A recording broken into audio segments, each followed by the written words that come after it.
Hi guys, so we're going to have a look at Catherine Princess of Wales chart.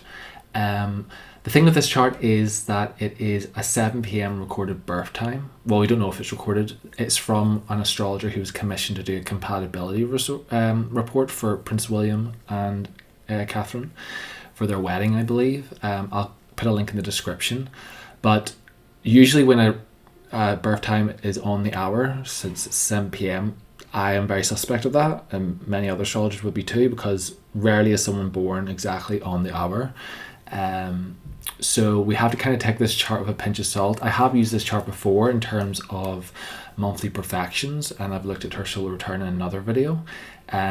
So in regards to profections, we can still use it because most likely she'll still be a Leo rising. What the time will do was it'll shift the degree of the ascendant and the midheaven, and also the descendant and the IC. That's where the time problem comes in. So there's certain techniques you can't do. You can't do distributions. You need a really good time for that.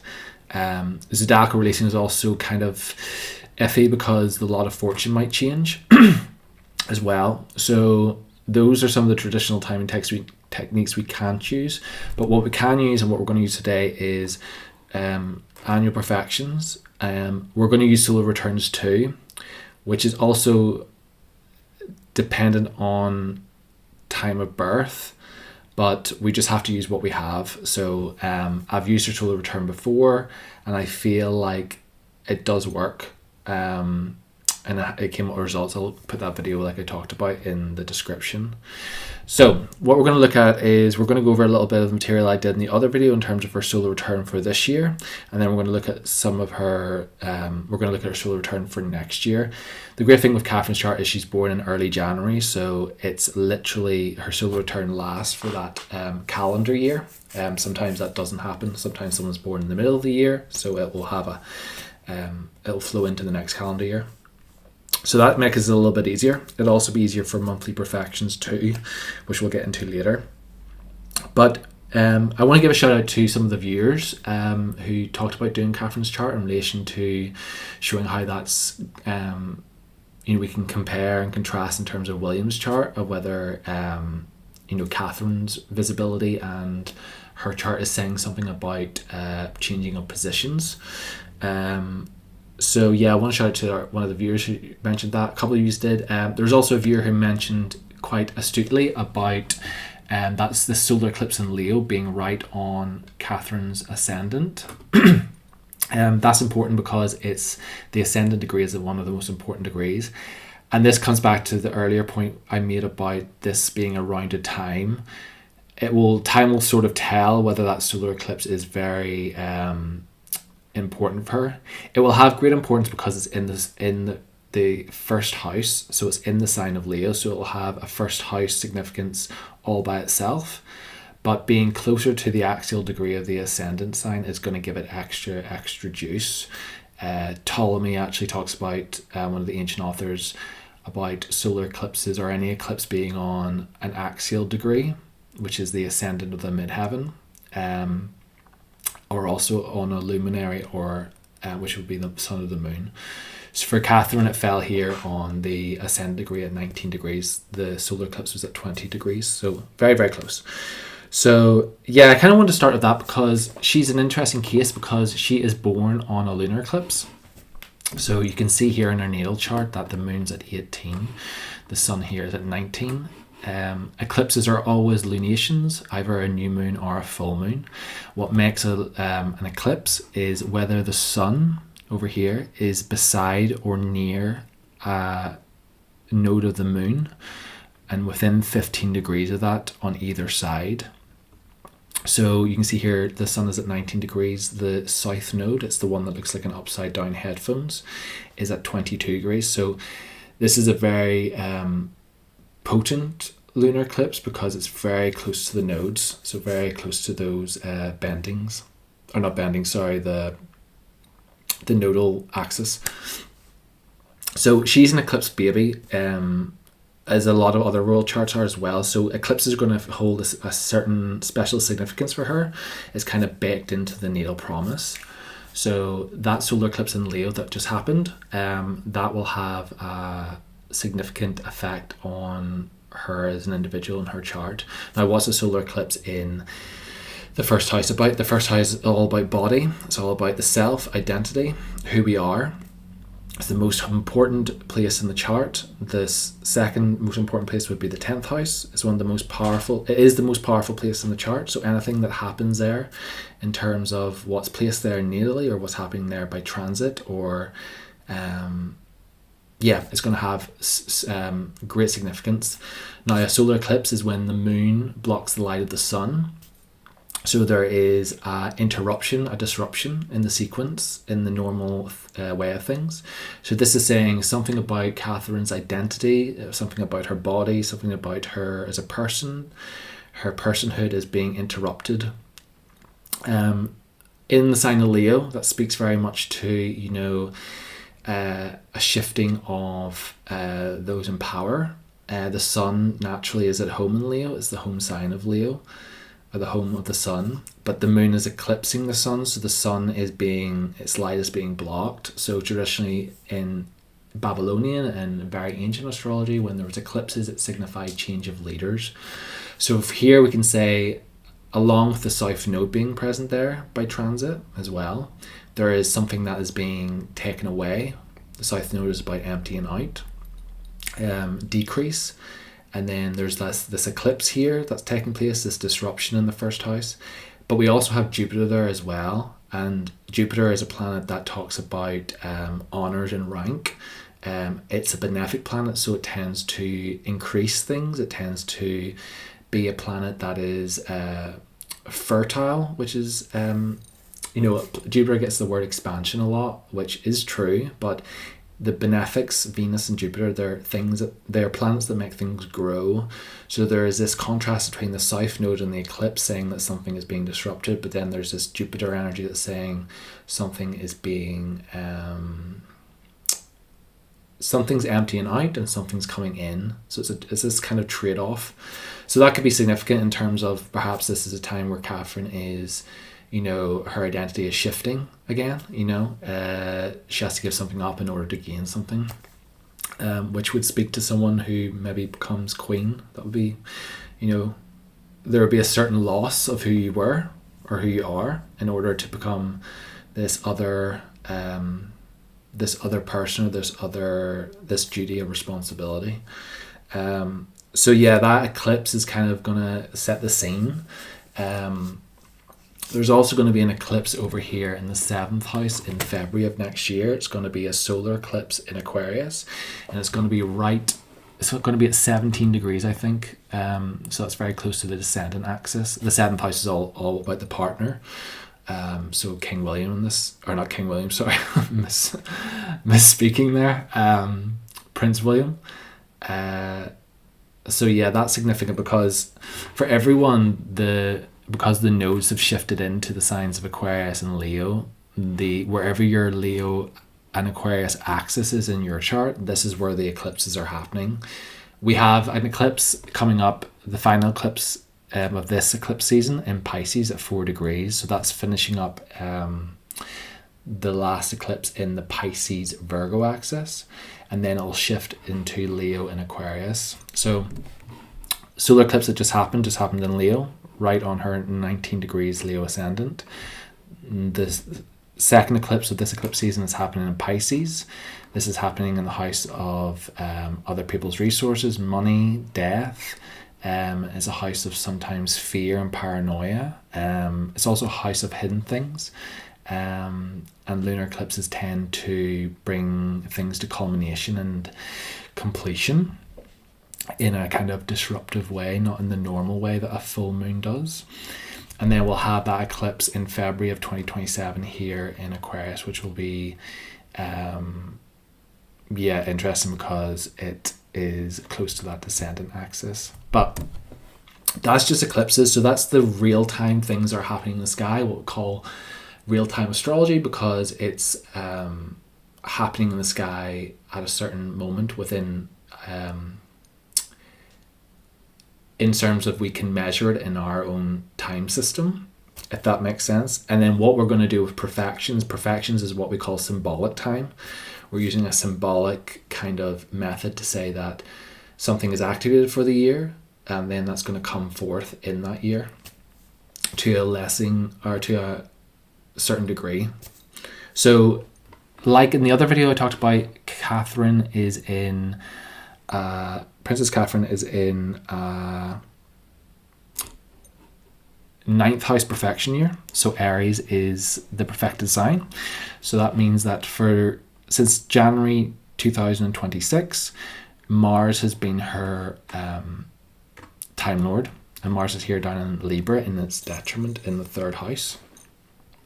So I talked a little bit about how she was kind of honoured abroad in Italy for her work with like early childhood development and things regarding that. So I'll not go over that, but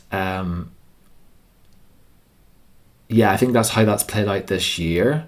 But what's interesting with her chart is that Mars is very closely connected to the Saturn in her chart as well. It's applying, it's in the same house, it's co-present, and Saturn is exalted in Libra, and Saturn rules the seventh house, which is the husband or the partner. So we can see here that Mars plays a part in that story of Saturn. Now Mars and Saturn are both malefics, they aren't easy planets. Mars is in detriment. It's of the sect because she has a night chart, so it's a little bit more on her team. And then Saturn there is exalted, lifted up, held in high regard, which very much explains and illustrates Prince William's position.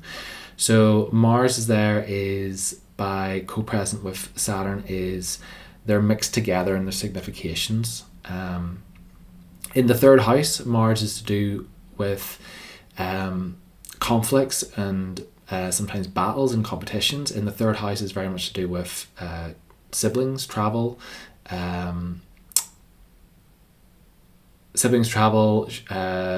short journeys. It's a place of the moon, so daily life. But I think that Mars is played out in terms of the trip abroad and it going so well. And what we'll do is we'll look at the solar return for her solar year this year. So this is the solar return. Let me just get rid of a few things. No, it's okay. So as you can see here, in Profections, we look at what the Time Lord is doing. So for this year, it's Mars. Mars is over here. It's Cazimi the Sun, which is, I went into a lot in the other video, so you can check that out. But Cazimi the Sun means this Mars is very much held in high regard. It's in the heart of the sun, so it means that the sun generally signifies kings, honors, that solar light. The sun is central to everything in our solar system. From our perspective here on Earth, everything revolves around the sun, so it's the center. So Mars being there means that it's in a place of empowerment, and it's a very powerful Mars. It's also in the sign of its exaltation too, in Capricorn. So it's speaking to themes doubly there of being lifted up, being held in high regard, and that was kind of played out in terms of her being abroad. The ascendant for the solar return is in the ninth house, so that speaks to doubling down there on themes abroad. The ninth house is to do with travel, long distance travel specifically. So she's abroad in Italy, she's being honoured abroad. So I'm kind of going through that quick because I kind of covered that in the other video, so I don't want to take too long on that. Now, if we just look at the solar return for this year, we can see that all that stellium in Capricorn is up there in the 10th house. What's really important as well is that Mars, the Sun, Mercury and Venus are all going towards the midheaven angle. So they're not only in the 10th house, but they're advancing towards the midheaven, which gives them a lot of dynamism. I can never say that right. I'm going to say dynamically angular. It's easier for me to say. It means that they are very they're very juicy in the chart, meaning that they're very potent. They're going to bring about their significations more easily than other planets in the chart. And we can see here that Aries is rising. So this is the ascendant degree, the rising sign for Catherine for this year. And because she's in an Aries perfection, This is doubling down on Aries significations, so ninth house topics coming to the forefront, and then her being honoured abroad.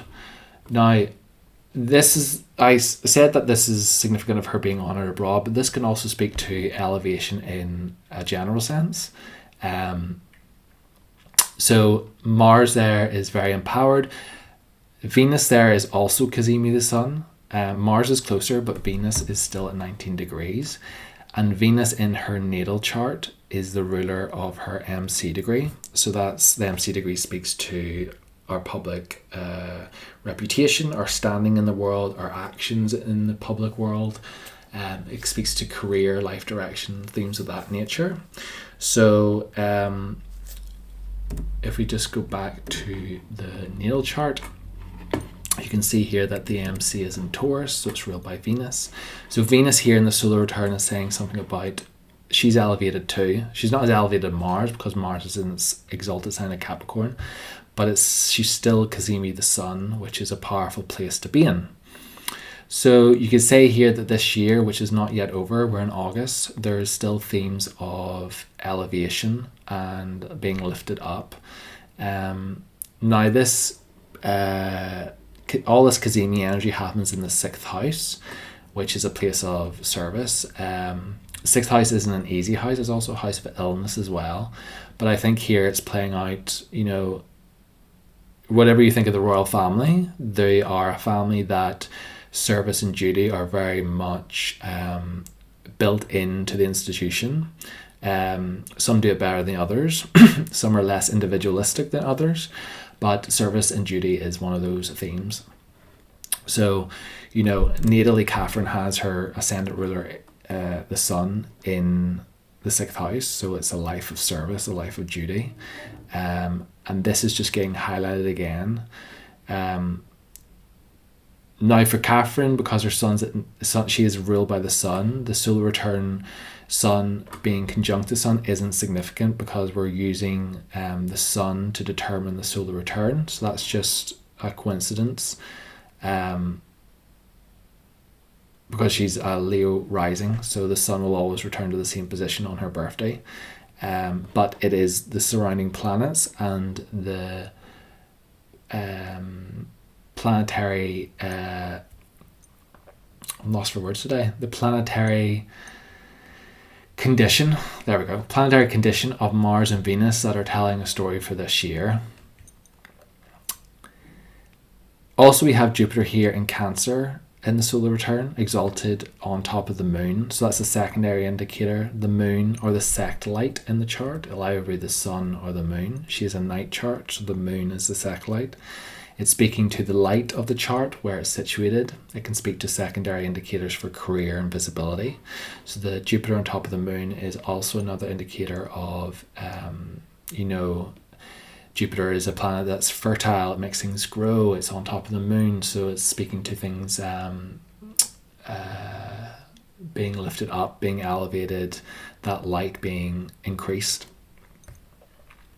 Also curious as well is in solar returns, you want to look at the angles and what they're on top of or conjuncting or in conjunction with. So you can see here the ascendant is 19, so the descendant is always going to be at 19 as well. It's right on top of Saturn, which, like we talked about, rules the 7th house. It rules the 7th house in the natal chart, yes. So it's saying here that, one of the angles of the solar return is coming on top of Saturn, so themes as Saturnian nature, duty of responsibility. In the sign of Libra, it's exalted, lifted up, themes of duty and responsibility that have a high profile, and also it's speaking there to also the rulership of the 7th, so speaking to the husband, the partner, those things come to the forefront. So that was the solar return for this year. Now what I wanted to talk about as well, like I talked about in the first few minutes, Catherine's chart is a good chart in terms of when she was born because she's born at the start of the year, so her solar return and her monthly profections will all fall roughly in the same calendar year. What I mean by that is if we look at her perfections, so this is just a table to show perfections in my software. So you can see here she is 44. She's in an Aries perfection year. So it has the sign of Aries and then the ruler Mars. All over here is the monthly perfections. So what you're doing is just going around the chart. So we perfected to the sign of Aries. So she's in an Aries perfection sign. So this counts as the first house for the year. So what we do is we count round a month by month for each sign. So this will be January 9th. This will be February 9th, March 9th. So I forgot the third month there.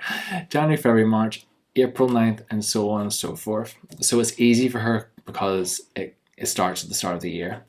So my point here is that if we go January, February, March, April, May, June, July, August, September, October, we come to Capricorn. So in October, Capricorn sign becomes the monthly perfection. So why is this important? So the monthly perfection in October falls to Capricorn. And then if we bring up the solar return, because the ascendant is in the same sign as the perfection, the solar return monthly perfections are going to be the same. Now this is just it worked out well for her chart. It won't always happen in everyone's chart. So we just do the same thing. So it'll be January, February, March, April, May, June, July, August, September, October. So when we come to October, that Cazimi and the ruler of the year, Mars and Venus, that gets activated not only in the monthly perfection, but also in the solar return monthly perfection. So there's a doubling up there, and when you're looking at predictive stuff, you want to look at for repetition. It's really important. So I thought it was quite significant. So October is perhaps a time, the 9th of October to the 9th of November is perhaps a time of increased activity surrounding the natal promise, the natal story for that year. So I thought that was quite interesting. Mars not only rules the 9th house, but also rules the 4th house. So, it rules the IC, it rules the family. So that Mars as well is telling a story regarding family and also 9th house topics. So the 9th house could relate to those themes abroad. That's where the ascendant sign is too. But it can also pull in 4th house topics. And Mars in general signifies a year where you perhaps are more initiatory, you take things, there's more action, there's more movement. It can also be years where you cut away from an old life. Mars likes to separate. That's its malefic nature. It cuts away, it separates, it divides. So, it could be a moment or a year where the life is turning away from an old life. There's a quite decisive severing away. And speaking there to 4th house topics and 9th house topics as well. So yeah, just thought that was really interesting with the monthly perfection and the solar return monthly perfection. That normally doesn't happen, only if the ascendant is in the same sign as the perfection. So yeah, really, really interesting. I think that's all I want to talk about in terms of the solar return for this year and the perfections for this year. There is going to be as well, so Leo for everyone this year is getting like a lot of stuff happening. So it has the solar eclipse that we talked about. It has Jupiter going through there. And first house transits, regardless of the annual perfection Time Lord, any transits are going through angular houses, which is the 1st, 10th, 7th, or 4th. They're going to be important. They're the stakes of the chart. That's what holds the chart up. It's like these 4 potent areas of life. The self, the career, the partner, and the home. So whenever there's transits going through those angular houses, you want to pay attention. So like we talked about, that Jupiter is transiting through Leo for Catherine and for everyone in their Leo part of the chart. The South Node is also going through there, which we touched on, so I won't repeat. But there's also going to be a Mars retrograde as well.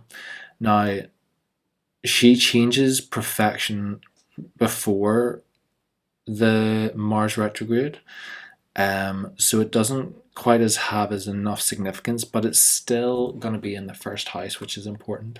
So Mars retrogrades are a lot about frustration. Mars is, like we talked about, a planet that wants to move, get things done, you know, cut things away. It can be also protective as well. It can be a warrior type of energy. But when it's retrograde, the planet is slowed down, it's turning backward, it's going over its steps. So it's a kind of frustrating energy. So that's going to permeate her second house and also her first house as well.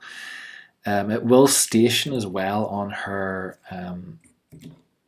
I'll show you it actually, because I can get up the Mars return. It's going to station on, hang on, yeah, so here, so it's going to station direct, meaning that's when the moment it starts to move forward again after the retrograde. On the 1st of April 2027, it's at 20 degrees, her ascendant's at 19 degrees.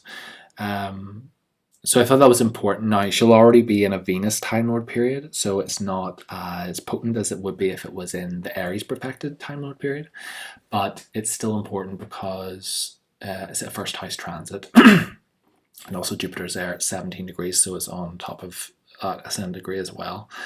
So Jupiter is, benefic, like we talked about. It brings things in, rank, honor, those type of significations. The South Node takes away, and Mars wants to cut and sever. Yeah, so just really interesting in her first Leo house. That's all indicative of identity change and personal circumstances, a very personal year of development, or change in circumstances or change in position. So yeah, just want to talk about that. So what we'll do now is we'll look at the solar return for 2027. So let me just get that up. So yeah, this is the solar return for 2027. So, but before we do that, we're going to look at the profection time lord, because the profection is the symbolic time, and then the solar return is the real-time transits. Well, no, it's also symbolic time as well, but regardless, profection, symbolic time, what's activated in the natal chart is going to come forward for that year. So 2027, she's going to perfect into a 10th house year. So holds the MC degree at 5 degrees of Taurus. 10th house years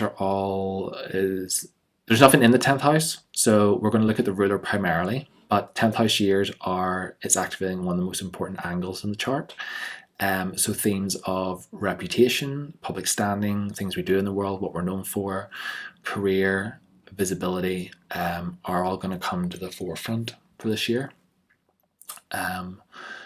So yeah, 10th house years are big years that change things, just like any angular house that gets activated by perfection. So yeah, that's something to look out for. So Taurus, 10th house, 10th place, Taurus perfection. The ruler of Taurus is sorry, the manager of Taurus. I'm trying to use the word manager because it kind of gives a better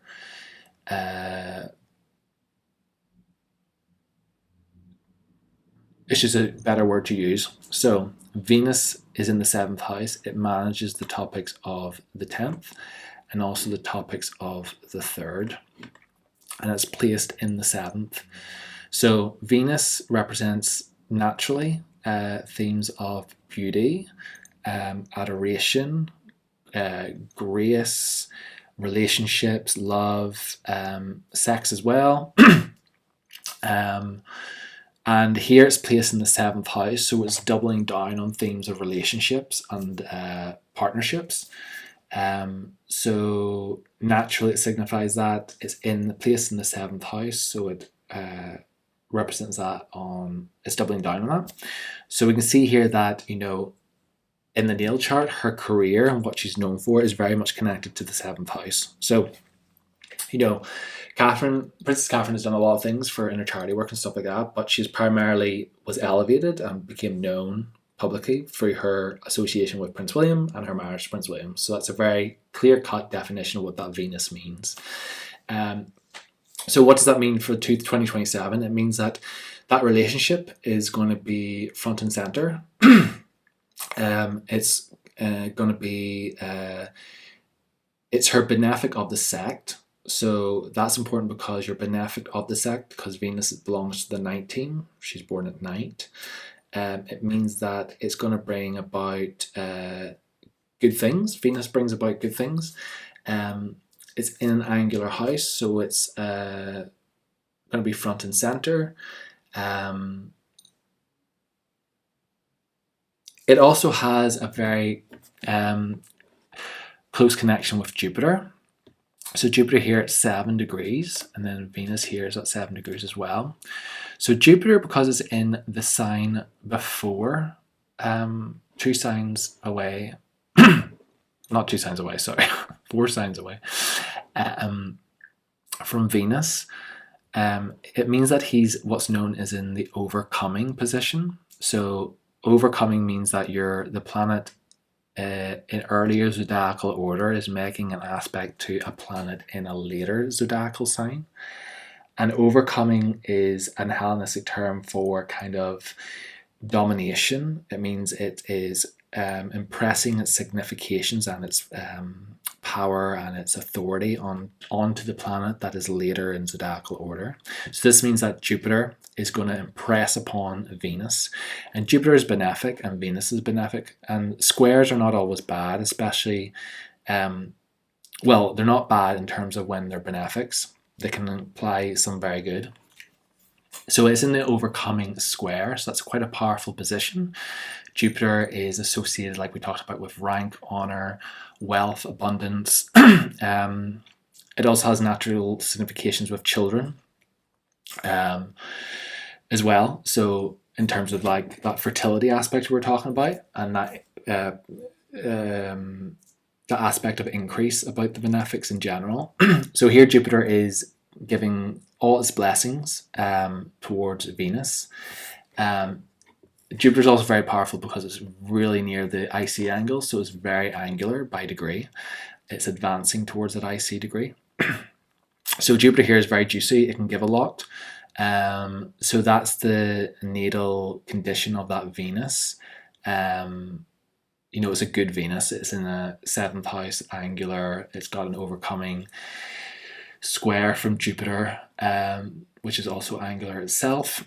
It does have trines from the malefics. The malefics can witness it, so it's not without some difficulties, but it's also a trine as well, so it's mitigated a little bit there.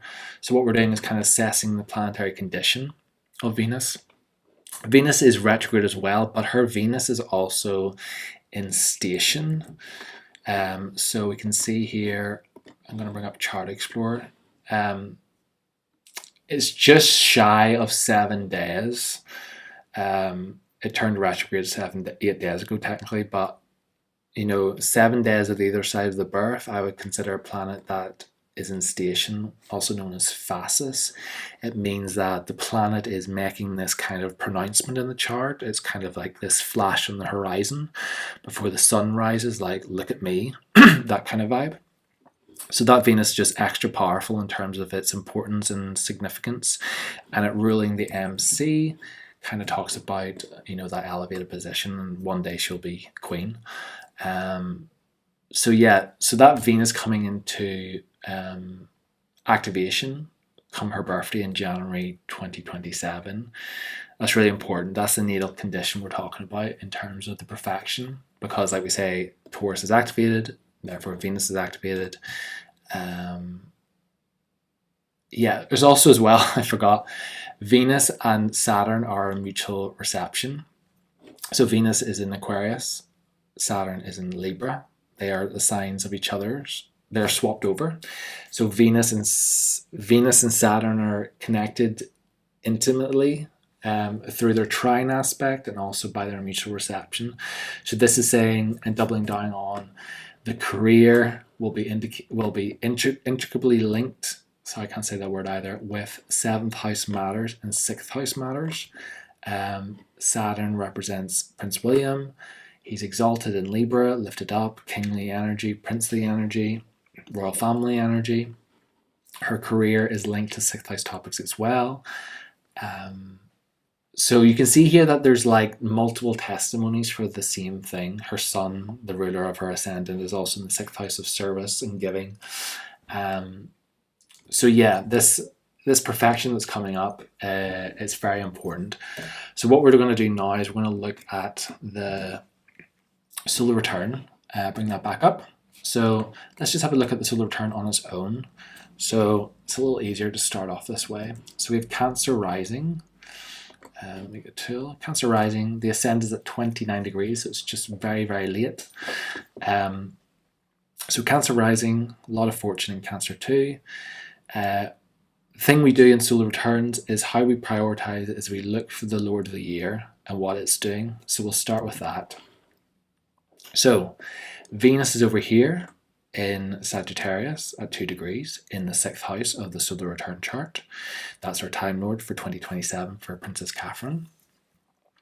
So what's Venus doing? It's in the bounds of Jupiter. See here, that's the bounds of Jupiter. It's in a good sign. It's in a benefic sign. It's in the 6th house, so it's speaking to those themes of service and duty. It makes a trine to the MC degree, and Paulus Alexandrinus, one of our ancient authors, I think that's how you say his name, he said that if a planet is in the 6th house, which is a cadent house, it's typically considered a difficult house, a bad house. If it makes an aspect to the MC degree, and generally within 3 degrees, it makes it angular. So it kind of pulls it out of that 6th house and gives it this angular status, this kind of visibility. The word in Greek, I think, was chromatistikos, meaning it's effective in bringing about its significations.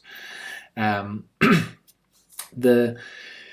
Venus in this chart rules the 4th and rules the 11th. So talking to themes about family there, and then topics 11th of friendships and alliances. The 11th is generally the house of good spirit. It's one of the best houses, meaning that it is a house that rises towards the midheaven, meaning it's a kind of a house of advancement through alliance and friendships. But what we want to concentrate on is just the condition of Venus here. I have a feeling Venus is at its maximum elongation, meaning it's the furthest away from the sun. So let me just do that in my head. I just noticed that. So 28 degrees plus 10 degrees will be 38. Yeah, I feel like it is at the maximum elongation, which means it'll be very bright in the sky. Yeah, it's also a morning star as well, which is interesting. So yeah, maximum visibility there for that Venus, which is really super cool. I didn't notice that before. I just realized that there now. Astrology is great. So yeah, maximum elongation, really visible. It is in the 6th house, but you know her chart is set up that in terms of duty and responsibility and service. What's important as well is we have Saturn here right on the angle. That's really significant because Saturn is a planet of duty and responsibility as well. It rules in the natal chart her 7th house, which is in Aquarius, but also in the solar return it rules the 7th here. So we can see doubling up here of significations of Saturn being really elevated. Now it's in its sign of its fall, so it's different than the natal condition, but it is very angular and very on top of that MC degree. So it's saying here perhaps 7th house topics, are elevated. So you could say maybe, you know, Prince William's status changes. We prioritize the perfection Time Lord in the solar return, but we also want to look at what the ascendant ruler in the solar return is doing. So the solar return is ascendant in Cancer, and the Cancer is ruled by the moon. That moon here is at 9 degrees of Aquarius. That moon is ruled by that Saturn, so it's speaking to that theme as well, being Saturn very close to an angle, the MC angle as well. Now the moon is in the 8th house as well, and also Cancer is her 12th house natally. So we see difficulty here. It's not those are not easy positions to be in. The 12th house, which is rising up here in the solar return, natally is about sorrows and suffering, self-undoing sometimes. It's a house of isolation. And then we have the moon here in the 8th house, which is also in a Saturn rule sign. So it's speaking to, you know, themes of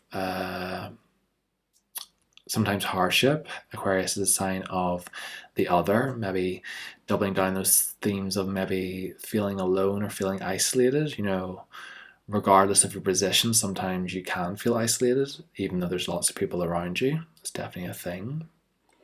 The 8th house is also a house of entanglements, death, other people's money. It's not an easy house. It's sometimes a house that can produce anxiety. So if the ascendant ruler there in that sign, or in that place, sorry, it's speaking to those themes.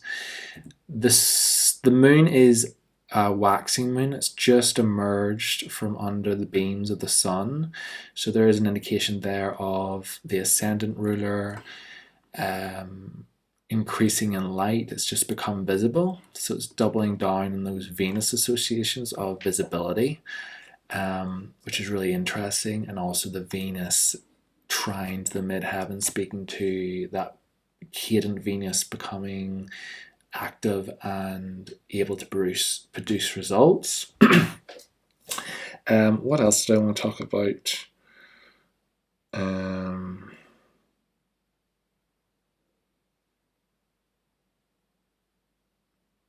Yeah, also the MC degree in the solar return is an Aries MC degree. It's ruled by Mars down here in the 3rd house. And that Mars is stationing direct. So we have another kind of visibility thing here. Let me see if I can get rid of this.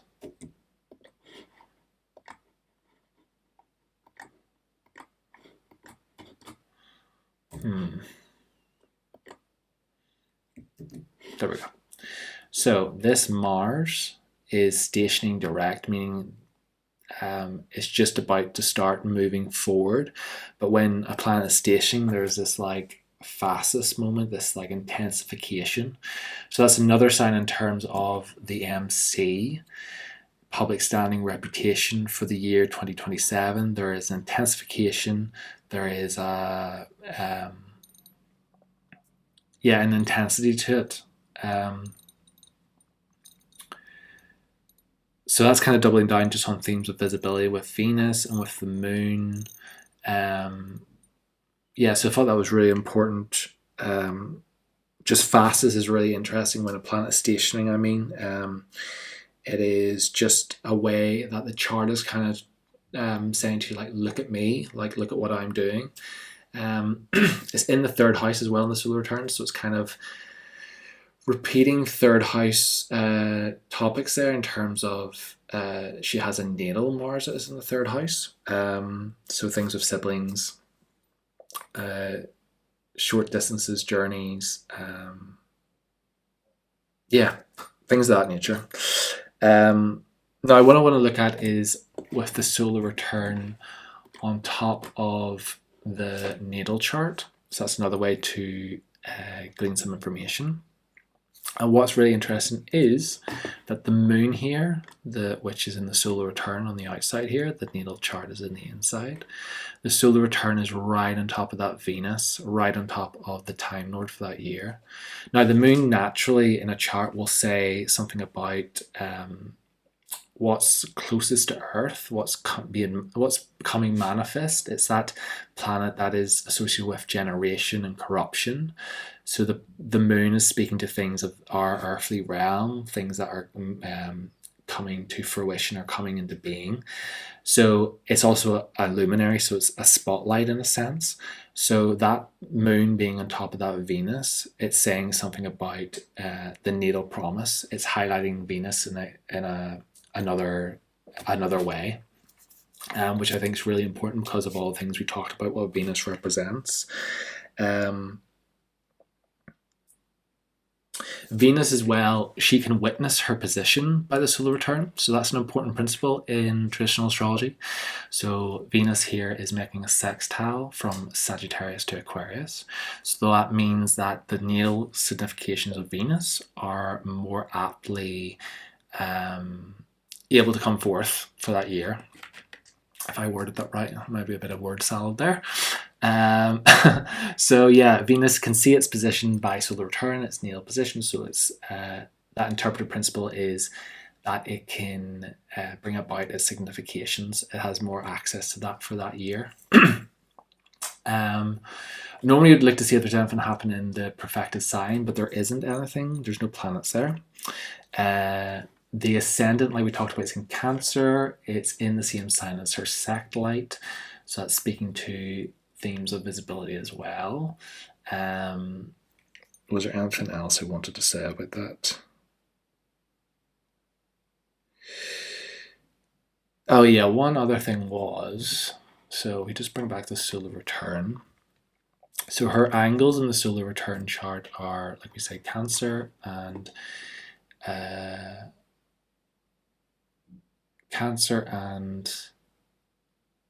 Capricorn. Oh, sorry, her descendants in Capricorn, her ascendants in Cancer. So the ruler of Cancer is the moon, and the ruler of Capricorn is Saturn. So what I'm going to do here is I'm going to shift the chart into a house system called Alcabitius. This is just to this is a little bit advanced, and I'm still kind of playing about with this technique. And because I'm learning from a new teacher. So what we're going to see here is we're going to show planets that are very, very angular. And when you hear the word advancing from me, it means that those planets are moving towards an angle. And what this house system will show is the quadrant divisions, and it'll show which planets are really loud by their dynamic angularity. So this is the solar return in Alcabitius. So here we have Saturn in the 10th dynamic division, and then we have the moon in the 7th dynamic division.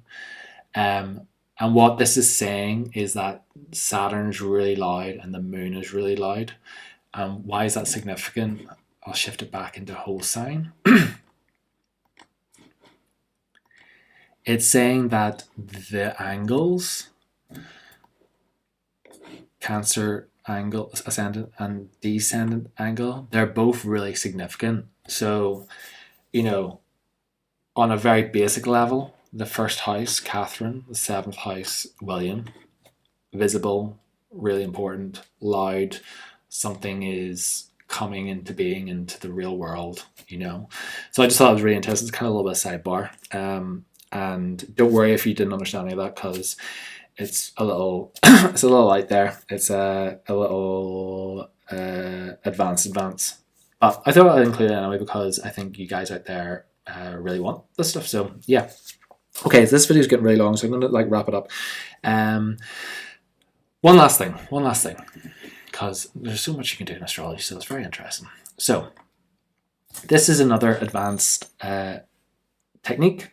It's from the Abu Mashar material. It's either Abu Mashar or it's Valens. I think it's Valens. Yeah, it's Valens because he talks about handing over. So back to profections. So profections are going to say they're going to have a more stronger emphasis than the solar return because they're higher up in that kind of hierarchy of prioritization in traditional astrology. So there's a lot we can do just with the natal chart in terms of perfections. So because the perfection is in Taurus, for the perfection year, we count this as the first sign because we have perfected to the sign of Taurus. So Taurus will be the first house, Gemini will be the second house, Cancer will be the third, and so on and so forth. So you go right around the circle in the perfection, and you come to the 10th house by perfection, which falls in the natal 7th. Now, why is this important? Because Taurus is ruled by Venus, and the 10th, the perfection, sorry, word this. You're perfecting from the perfection, and because it's a 10th house perfection year, 10 signs away from Taurus comes to Venus. Venus rules the sign of Taurus, therefore the topics of the 10th are coming to the ruler of the 10th. And this is sort of saying that there is a natal activation of those 7th house, or those Venusian topics in the perfection year. So this is just doubling down and reiterating and echoing all the kind of things we've already talked about. It's saying here that Venus is really important this year. It's not only activated by perfection, but it's also what's known as handing over. It's the 10th house is handing over to its ruler Venus. So it's just doubling down on those 10th house significations and those Venusian significations, which are all about relationships, the partner, to do with 10th house matters. So that's for 2027. So I think I'll stop it there. That's a lot. I hope you enjoyed that. I hope it was informative. If you have any questions, put them down below. If you're new to Annual Profections, I have an Annual Profections guidebook that you can download if you like. I'm also available for readings. I'll put that all in the description link. I hope that was interesting. I hope eclipse season is not too disruptive for you. We're nearly there to the next one, and then sort of this topsy-turvy energy will maybe start to dissipate.